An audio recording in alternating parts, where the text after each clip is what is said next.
दहेज रे भर दिन घूमेला उ करे ना कमाई। माई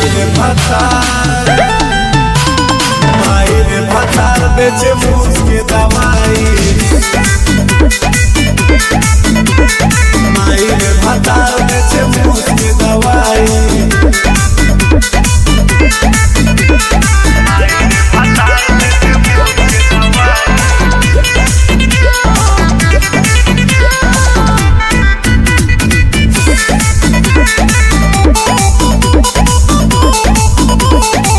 सके खरा चापा 100 गो कमाला 2-4 रुपया के खैनी खजाला। अरे 200 के खरा चापा 100 गो कमाला 2-4 रुपया के खैनी खजाला। नून तेल साग पात कैसे किनाई। माई रे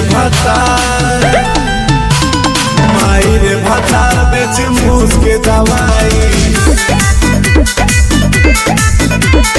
माई रे भतार बेचे मूस के दवाई।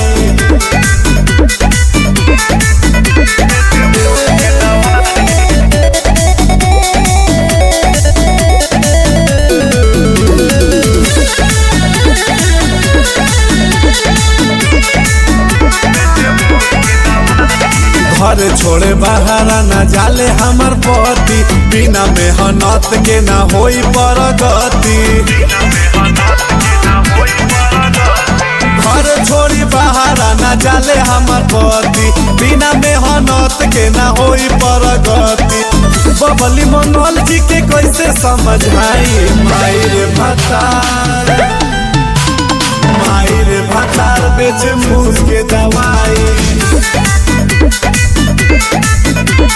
माई रे भतार बेचे मूस के दवाई।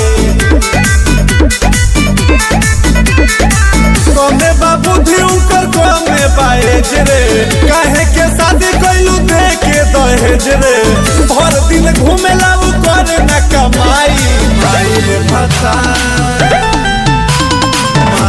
भतार बेचे मूस के दवाई।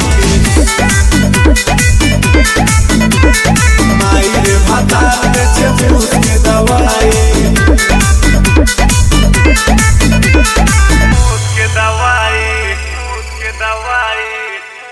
दवाई